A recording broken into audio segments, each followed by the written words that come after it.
especially Changi Airport is so clean. It's unreal.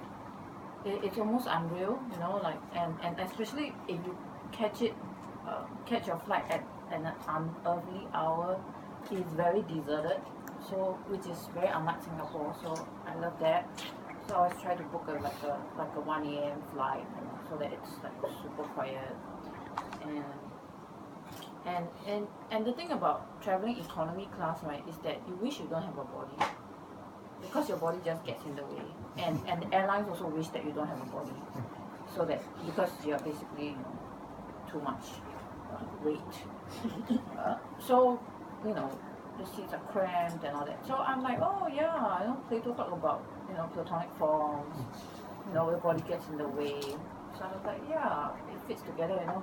You know, humans, we shed hair, you know, we kind of, as we walk along, we kind of dirty the Changi Airport invisibly almost, and I bet Changi Airport wishes that we were not bodies as well, but it's fine.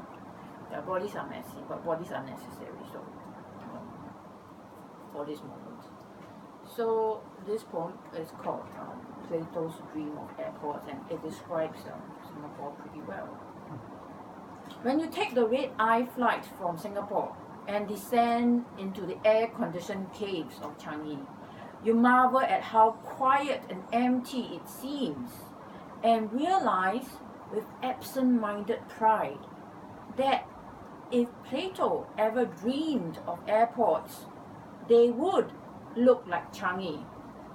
Clinically opulent, the plush carpet removing the dirt from your 2 human shoes so that you can enter into clean dreams of freedom like a form without a body. And the next poem, also set in an airport but not in Changi, is called Run. It's set in Narita Airport, which is also very clean, but not as sterile, interestingly, as Changi. There's, you know, I saw people running in Narita Airport. I've not, whenever I go to Changi Airport, right, it's a bit uncanny. It seems like I'm the only person in Changi Airport. It's so cavernous, right? But Narita is a bit busy, and you see people running and people calling for this passenger, that passenger, you know. But when I go to Changi, it's like, oh my God, I've died, and I guess is this heaven, is this hell? But Narita Airport is very clean too, but a bit more human. So this is called Run, and I guess only bodies run. If we ever die, you know, how will we transport ourselves? Run. A woman tore down the flats of Narita Airport, running 20 gates. Slim, considerate Japanese bodies moved deftly out of her way. As they saw, she was mad, but not dangerous. Or at least not dangerous to anyone but herself. She was clearly not Japanese. No Japanese lady would run like a heart was unwrapping its veins, pouring blood red as her passport, even when shot in the heart's eye. Thank you. Okay, our next reader is J.Y. Yang, who is also a fiction writer. Her work has been published both in Singapore and internationally, and her debut novellas will be coming out from Tor.com very soon. I'm excited. Come, the floor is yours. Hi, so I wrote this story a bunch of years ago. It's called Pocket Cities, and the reason, like, when I heard Yu-Mei and Ruihe had come up with the idea for this anthology, I was really thrilled because I have a thing about airplanes and air travel. When I was very young, my family was pretty poor, and we hardly ever went on holidays, like once every 5 years or something. So, like, to me, the act of taking a plane to go elsewhere sort of took on this kind of sacred aura, to the point where, like, for me, the great excitement was not so much about the holiday itself, but the fact that I would get to go to an airport and, like, you know, wander around the sort of carpeted lounges and breathe in the coffee-scented air, and then get on an airplane, which was all very strange and dry and made weird noises, and took off to the sky. So, like, I actually, when I was young, I used to have all these dreams where I would be preparing to take an airplane, and I would never dream of anything else but the sort of process of packing to get on the airplane. And sometimes it would be like packing to get on an airplane to the moon, and I would be an astronaut. So that was something that I was like quite interested about writing. And this took place somewhere in 2014, was it? So the year before, I had just been to a workshop in Seattle. So that was the longest I'd been away from Singapore. I was there for 6 weeks writing science fiction short stories. So I kind of wrote a sort of fictionalized version of what happened, based around like the whole travel thing. So I'm just going to read the first section of it. Okay. On her way to Narita, she plucks the city out of the clouds. A perfect palm-width resizing of Singapore, studded with flawlessly miniaturized HDB estates, tilt-shift forest tufts, and swarms of microscopic vehicles tunneling to and fro. At that time, she mistakes it for a dream, an idea seeded by the memory of falling asleep in the overlarge chair as the plane ambled towards takeoff, with the steady gait of a tame and well-trained predator. She's on the first leg of a longer flight to Seattle, where she will spend 6 weeks in the company of 17 other writers and a handful of instructors whose names she can only whisper in awe. Hundreds apply to the workshop every year, but only a handful are accepted, which is why it still hasn't sunk in that she's on her way there, despite the thrust of the jet engines in her ears and the pebbly fabric on the back of her neck that tell her otherwise. In her dream, she looks out of the double-layered cutout window and sees Singapore beneath her, plain, shrunk, and reflective, somehow inviting from a distance, as if the soul and all that it contained had no hold on her, and it was just another collection of glittering glass lumps and masonry, assembled by unknown hands. It looks like she could just pick it up, and in the grip of dream logic, she does. In the grip of dream logic, she reaches through the glass of the plane windows and into the insubstantial clouds and closes her hands around the city. In the grip of dream logic, it comes out of the sea, sluicing water off its irregular conch shell edges, damp and heavy and pleasing in the palm. She pulls it into the interior of the plane for inspection. Spikes of skyscraper decorate the downtown area. Twice is a grey swath of low-sloping roofs, and Bukit Timah breathes green in clumpy, mossy sectors. If she squints, she can make out the flyer spinning in Lilliputian perfection. She turns the city back and forth in her hands, as gingerly as one would handle a piece of irreplaceable statuary, and feels the brief thrill of a minor god. But even in dream logic, she realizes that she should put it back, before the denizens of the world wise up to the fact that a whole country is missing. Yet the moment she stretches out her hand with the city resting on it like some crystalline offering, the plane makes a sharp banking turn, heading northwards to Japan, and the spot where Singapore should have been spins away, out of sight. The tiny window of opportunity she had to return the island to its rightful place is gone, never coming back. She glances at her fellow passengers with the furtiveness of a child who has broken something in the aisle of a supermarket, but nobody seems to have noticed. In her dream, as she would have in real life perhaps, she does the only thing that occurs to her and slips the city into the pocket of her dress. Her bladder wakes her in the middle of the flight, the stage at which the aircrew have retreated and left passengers to their rows of glowing TV screens, or propped up pillow and eye mask aided sleep. As she navigates the narrow carpeted aisle, she sees something bump against the outer thigh with the weight of an electronic device. Even though she's left her phone zipped up in her carry-on, there's no way her tablet could fit in there. She sticks her hand into the pocket, and her fingers brush the serrated bunks of HDB apartment blocks. Startled, she scuttles as quickly as possible to the tiny airplane block room, folding the door into place behind her. The moment the door lock lights come on, she fishes the mysterious lump out of her pocket. Singapore blinks back at her, green and brown and densely urbanized. Is she still dreaming? She wonders. Yet there's a reassuring solidity in her surroundings that dreams don't often have, an attention to detail in the cramped cubicle with its scarves a slightly skewed disposal bin, and damp sink slightly patterned by the previous occupant's leftover soap bubbles that her unconscious mind is unlikely to have come up with. She puts Singapore down on the plastic counter and considers her next move. Should she alert the crew? What could it possibly do with this? Turn the plane back or get her arrested? What's the protocol for somebody accidentally plucking a country out of the sea in a dream anyway? An absurd idea, one she suspects will not go down well. Perhaps she should just leave the city here, pretend it isn't her responsibility, and let the universe decide the country's fate. She just considers this idea briefly and dismisses it. Nearly 6 million people populate the thing lying on the counter. She can't just leave it there where it is. In the end, she puts it back in her pocket. It seems the only reasonable thing to do. Thanks. Our next reader is Rodrigo V. de la Peña, who is a poet who's been published in quite a few publications, including his own chapbook titled Requiem. Hi. So my poem in the anthology is a ghazal.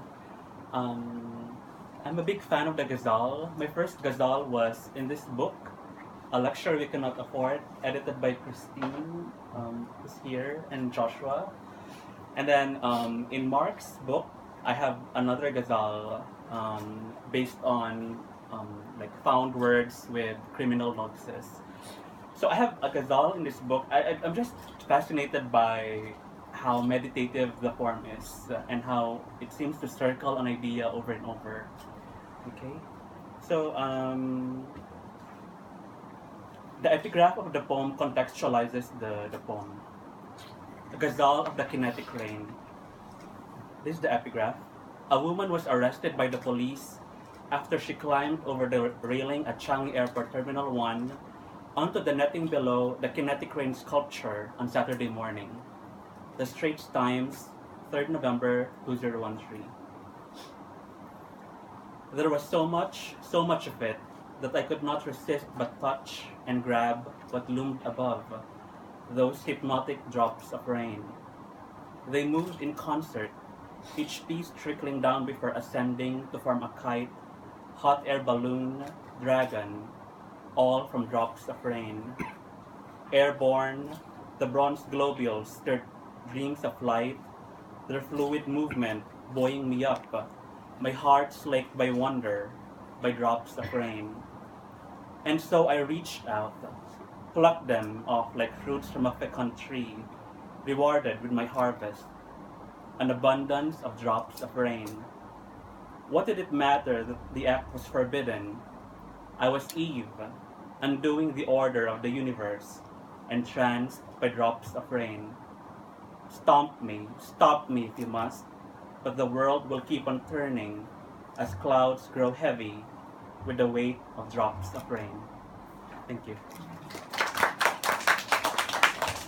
Thank you. Our next reader is John Gresham, who has also been helping us take pictures today, because John is a writer and photographer. And his debut collection of stories, We Rose Up Slowly, is also available here. Look for it if you like what we hear. Hi everybody. I'll take my glasses off because I need bifocals, but I'm economizing. This story, The Looker, and it also actually helps me because I can't see anybody's face, so I don't get nervous. This story, The Looker, is essentially, I think, from a period in my life nearly 10 years ago, where for 2.5 years I was essentially living in Singapore but commuting to the Philippines, to Hong Kong and Indonesia during the week, and travelling via Changi at least twice a week, and then going on holidays to Europe, and then going back home to Australia for Christmas. So I knew Changi very well, and it's about somebody that I took for granted as I passed through all those security screening conveyor belt things. So I'll read from the start of the story. Senior Assistant Screening Officer Chandani Gill's job was to look at hand luggage and discern the contents of the human heart. Her task was to decide meaning from the washed out, transparent shape of things. It was tedious work, and she had to tell herself gentle lies in order to get through each day. During the first few months on the job, she kidded herself that her gaze protected thousands of passengers at Changi Airport, and this deception compelled her to look at her monitor and keep on looking. She was like a goldfish sleeping. Chandani's supervisor, Mr. Tan Yen Chow, liked process, order and analysis. He was an evangelical Christian, a caffeine tablet addict, and his breath stank. Mr. Tuan told her, "You must be vigilant. You're a watcher on the wall. You're an eagle looking to swoop and kill." No matter how hard she tried, towards the end of each shift, Chandani found it difficult to keep her eyes open. She blinked and with the tip of her tongue stroked the roof of her mouth, hoping this delicate sensation would stop her from falling asleep. After 6 months, this softness could no longer keep her awake, so she taped a drawing pin to her index finger, and every time she became lost in the swaying sense of things, you notice that Singaporean reference, she jabbed her thumb hard. The passengers filed through the metal detector archway as their cabin baggage went through the X-ray machine. She stared at the images on her monitor of the things they carried. That's another reference to a short story. She pretended to look closely with intensity and purpose. Her colleague, Senior Assistant Security Officer Hamid Mohammed, laughed at her when he saw her lose concentration and nod off in front of the monitor. "Wake up, Chandani, wake up." And startled, she checked whether Mr. Tuan had noticed. Mr. Tuan did not see her drowsiness. He was standing behind them with his back to the window, using a paperclip to clean an ear, watching the line of passengers progress through the security station. When she wanted to, she was good at her job and could detect prohibited objects in less than half a minute by the outline and colour of the images on her screen. She looked for sharpness, squiggly lines, spaces that didn't make sense, patterns in appearance, hidden compartments. If she saw anything outside the guidelines, she alerted Mr. Tuan and he would take it from there. He would speak to the relevant passenger and with his pudgy, inquisitive fingers rummage around their hand luggage. Almost all the passengers they inspected were fine and went into the waiting area without any hold-up. Occasionally some forgotten nail scissors or a water pistol created an issue, but few complained as the rules and the process were established and consistently applied. They never found anything serious. After a year on the job, she no longer cared, no longer believed her own lies, and she made the decision to quit. However, suspecting he loved her and afraid of the frailty of her intent, she did not tell Hamid she was going to leave. Hamid's role on the team was to wave a handheld metal detector around passengers once they'd stepped through the screening archway. Chandani called him the wafter. He asked passengers to stand on yellow-soled shapes on rubber floor mats. Then he danced around them with his wand. Hamid drew so close to people he could smell them. How much chili they put in their porridge, the number of days since they'd last changed their underwear, how recently they'd made love. Chandani laughed at him. "You smell of other people. Bottle it up. Sell that scent. Call it screening by Tisco Security." Mr. Tuan was not aware that as Hamid moved around the passengers, he placed tiny slips of paper in their pockets. Hamid confessed to Chandani that he'd written poems on these scraps. "It's my thing, sending out messages. I hope they're not just thrown away. I hope people read them." He always asked her to read his poetry, but she refused, not wishing to encourage him. And with that, I think that's an appropriate place to end.